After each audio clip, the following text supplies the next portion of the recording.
Welcome to Black History Matters 2024. This is the fourth installment of an educational series produced by the National Abolition Hall of Fame and Museum. These short educational videos are meant to provide an introduction to topics important to our understanding of Black American history, but also the larger history of the African diaspora across the Americas and the world. I'm pleased to welcome you to today's episode, La Raza, exploring Afro-Latinx culture through music, dance, and literature. Afro-Latino culture represents the diverse heritage of individuals of African descent throughout Latin America and the Caribbean. African traditions, indigenous customs, and European influences mixed in Latin America to create a unique culture, often referred to as La Raza, the race, and therefore reflects the complex history of the region and the many contacts, often violent and exploitative, that occur between these three groups.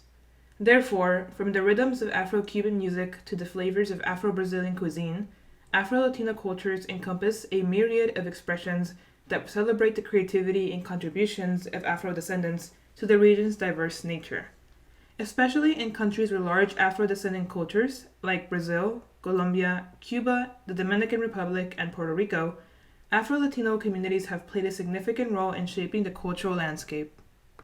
For example, in Brazil, the rhythms of samba and the spiritual practices of candomblé and umbanda reflect the legacy of African traditions brought to the country through the transatlantic slave trade. We also have a lot of influential figures in Brazil who were of African descent and who would form a large part of Brazilian history, like Zumbi dos Palmares, who was a leader of a Maroon community in Brazil, a Maroon community being a community formed by people who ran away from slavery, and Chica da Silva, who will become a very big part of Brazilian colonial folklore history. Chica da Silva was born in 1732, and she was of African descent, living in the Portuguese colony of Brazil. Specifically, she lived in the state of Minas Gerais. Chica da Silva's life is often romanticized and dramatized in Brazilian folklore, literature, and popular culture. She was born into slavery, but gained her freedom and rose to prominence and affluence in Brazilian society through her relationship with João Fernandes de Oliveira, a Portuguese diamond miner and wealthy landowner, who it is said she had a very romantic relationship with.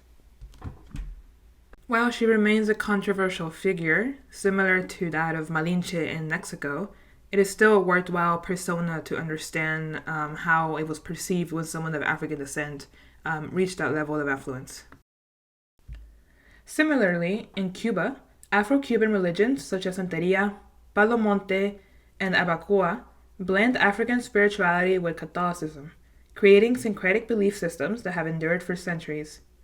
The music and dance styles of rumba, mambo, and son reflect the African roots of Cuban culture, with influential musicians like Celia Cruz bringing Afro-Cuban rhythms to the global stage.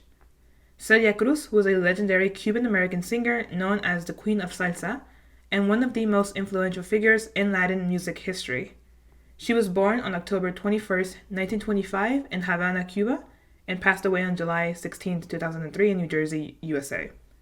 Celia Cruz's career spanned over 6 decades, during which she became a renowned, powerful voice with an electrifying stage presence and vibrant personality. She rose to fame in Cuba during the 1950s as the lead singer of the orchestra Sonora Matancera, where she recorded numerous hit songs and established herself as a dynamic performer. She would later flee Cuba during the Cuban Revolution to the U.S. In Puerto Rico, the Gigante masks highlight the island's Afro-Puerto Rican heritage.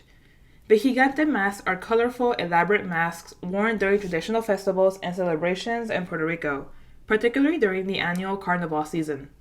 These masks are an integral part of Puerto Rican culture and have deep historical and cultural significance, especially in their ties back to Africa.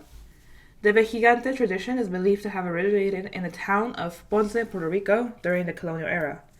The term Vejigante comes from the Spanish word vejiga, which means bladder or cow bladder. The masks were traditionally made from dried coconut shells or gourds, which have been carved and painted in vibrant colors. They are typically adorned with feathers, sequins, and other decorative elements, adding to their visual appeal. During Carnival celebrations, individuals known as Vejigantes wear these masks while participating in parades, dances, and other festive activities. The Vejigantes often engage in playful and mischievous behavior, interacting with spectators and fellow revelers. In Puerto Rican folklore, the Vigigante mask also symbolized the struggle between good and evil, with the Vigigantes representing the forces of chaos and mischief. Today, the Vigigante tradition remains a vibrant and cherished aspect of Puerto Rican culture, celebrated during Carnival and other cultural festivals. Afro-Latino writers have also had a tremendous impact on the literature of Latino culture, enriching it with diverse perspectives, voices, and experiences from the colonial period to the present day. A few examples of such Afro-Latino writers are Nicolás Guillén of Cuba, Julia de Burgos of Puerto Rico, and Manuel Zapata Olivella of Colombia, which have used their work to explore African diaspora, confront racial injustice, and celebrate the cultural heritage of Afro-descendants. For example, Julia de Burgos' poetry collection, Poema en 20 Surcos, Poem in 20 Furrows, delves deep into the themes of identity, feminism, and social justice, creating a lyrical masterpiece that resonates with readers of Afro-descendants to this day, but also the larger Latino community. Throughout the region, Afro-Latino communities have persevered and celebrated their cultural heritage through festivals, rituals, writing, and artistic expressions. From the vibrant colors of Carnival celebrations to the rhythmic beats of drum ensembles, Afro-Latino culture embodies resilience and pride in the face of historical injustices and ongoing struggles for equality. As Afro-Latino identity continues to be celebrated and embraced, it serves as a reminder of the legacy of African heritage in Latin America and the Caribbean, which was often achieved very violently, but that nevertheless has enriched the region's culture and fostered greater understanding and appreciation for its diverse historical roots and racial roots. Thank you so much for joining us today for this presentation on La Raza, exploring Afro-Latinx culture through music, dance, and literature. On your screen, you will see a link to a Google form. The link is also available in the video description. And this form will take you to a survey where you can leave feedback about your experience with this video. Your feedback helps us plan for future events and to secure funding, so we really appreciate it if you could take a few seconds to fill it out. Once again, thank you very much, and we look forward to seeing you at our next presentation.